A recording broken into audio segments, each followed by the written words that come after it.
প্রিয় শিক্ষার্থী বোনেরা, আজকের এই অনলাইন ক্লাসে তোমাদের সকলকে জানাই স্বাগতম। আশা করছি তোমরা সকলে ভালো আছো।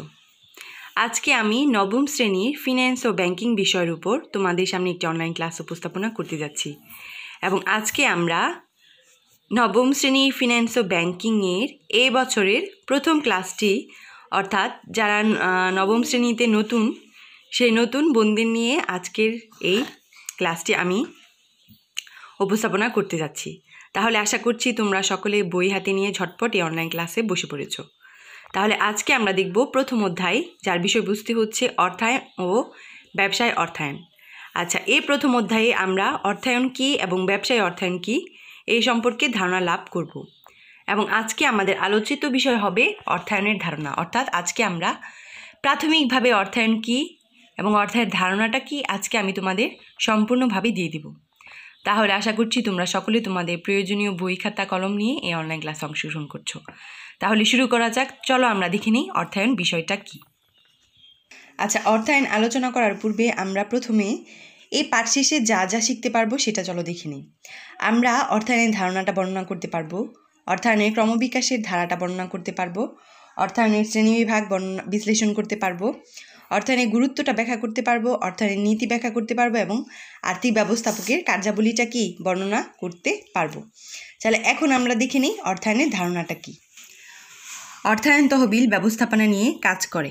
কোনো উৎস থেকে কী পরিমাণ তহবিল সংগ্রহ করে কিভাবে বিনিয়োগ করা হলে কারবারের সর্বোচ্চ মুনাফা হবে, অর্থায়ন সেই সংক্রান্ত পরিকল্পনা প্রণয়ন ও বাস্তবায়ন করে। অর্থাৎ আমরা আমাদের একটা কাজ শুরু করার আগে কোন তহবিল থেকে কী পরিমাণ তহবিল সংগ্রহ করব এবং কিভাবে বিনিয়োগ করলে আমাদের সর্বোচ্চ লাভ হবে, মানে ব্যবসায়ের মূলত শুরুর আগে যে একটা ডিসিশন, সেটাই কি সেই ডিসিশনটা নিতে আমাদের অর্থায়নটা সাহায্য করে।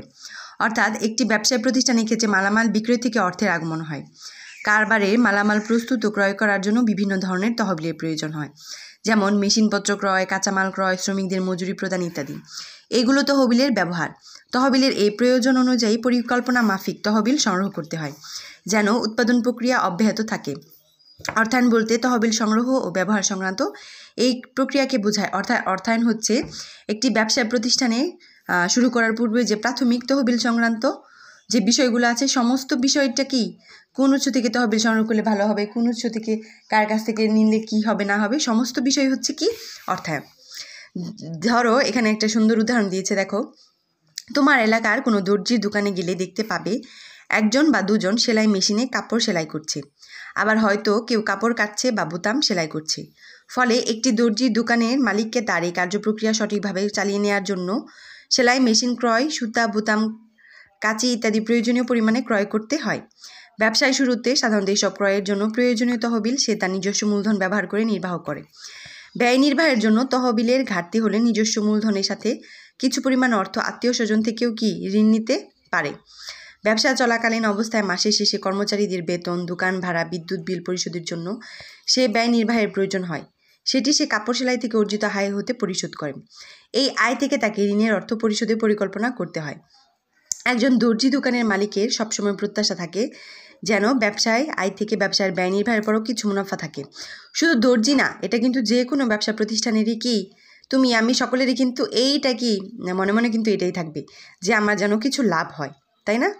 যা সম্প্রসারণে ব্যবহার করতে পারে। সুতরাং একজন দর্জি দোকানের মালিক যদি তহবিলের উৎস ব্যবহার সংক্রান্ত একটি পরিকল্পনার মাধ্যমে ব্যবসা পরিচালনা করে, তবে সে সুষ্ঠুভাবে ব্যবসা পরিচালনা করে মুনাফা অর্জন করতে পারবে।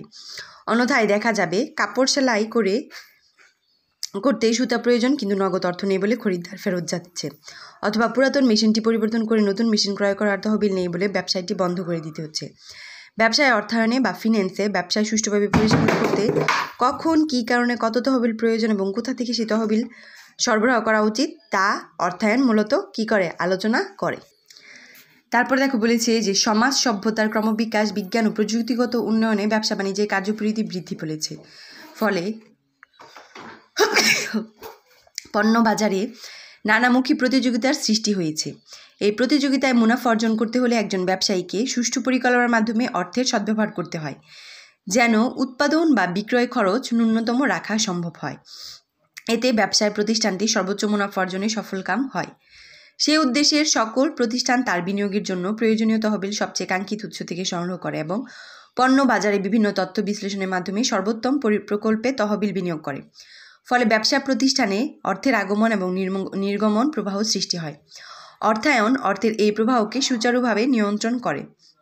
অর্থায়নের নানাবিধ নীতি এই নিয়ন্ত্রণ প্রক্রিয়ায় ব্যবহৃত হয়। অর্থায়ন ব্যবস্থাপনা একজন ব্যবসায়ীকে স্বল্প পুঁজি বিনিয়োগ করেও অধিক মুনাফা অর্জনে সহায়তা করে। বর্তমানে অর্থায়ন ব্যবসায়ী ব্যবস্থাপনার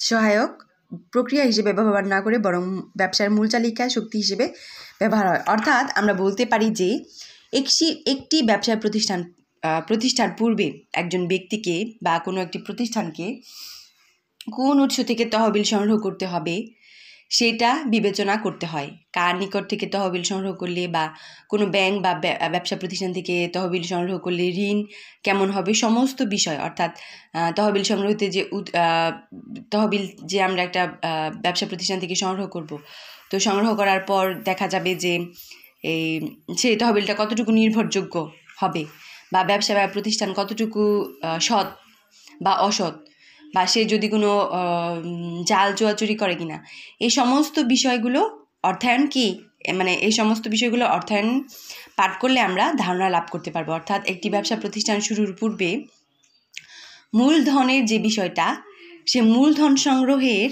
সামগ্রিক ব্যবস্থাটা করে দেয় অর্থায়ন। তো তোমার যদি অর্থায়ন সম্পর্কে পরিপূর্ণ ধারণা থাকে তাহলে তুমি যে কোনো ব্যবসা প্রতিষ্ঠান শুরু করলে অবশ্যই সফলতার সাথে তুমি তোমার কাজটা সম্পূর্ণ করতে পারবে। অর্থাৎ ব্যবসা শুরু করার সামগ্রিক বিষয় আলোচনা করে অর্থায়ন। অর্থায়নের ধারণা যদি তোমার না থেকে থাকে তাহলে তুমি কোনোভাবেই সুষ্ঠু সুন্দরভাবে ব্যবসাটা পরিচালনা করতে পারবে না। তাহলে আমি আশা করছি যে তোমরা অবশ্যই বুঝতে পেরেছো অর্থায়নের ধারণাটা। তাহলে প্রিয় শিক্ষার্থী বোনেরা, আজকে এতটুকুই থাকুক। আমরা প্রাথমিকভাবে অর্থায়নের ধারণাটা দেখে নিলাম। তারপর তোমরা বাকি যে আমি যতটুকু পড়িয়েছি ততটুকু তোমরা নিজেরা পড়ে নিবে এবং দেখবে যদি কোনো প্রবলেম থেকে থাকে তাহলে অবশ্যই আমাকে জানাবে বা কমেন্ট বক্সে লিখে দিবে। তাহলে সেই টপিকটা নিয়ে আমি আলোচনা করব যেটা তোমরা বুঝোনি। তাহলে তোমরা সকলে ভালো থাকো, সুস্থ থাকো। সকলকে জানাই ধন্যবাদ।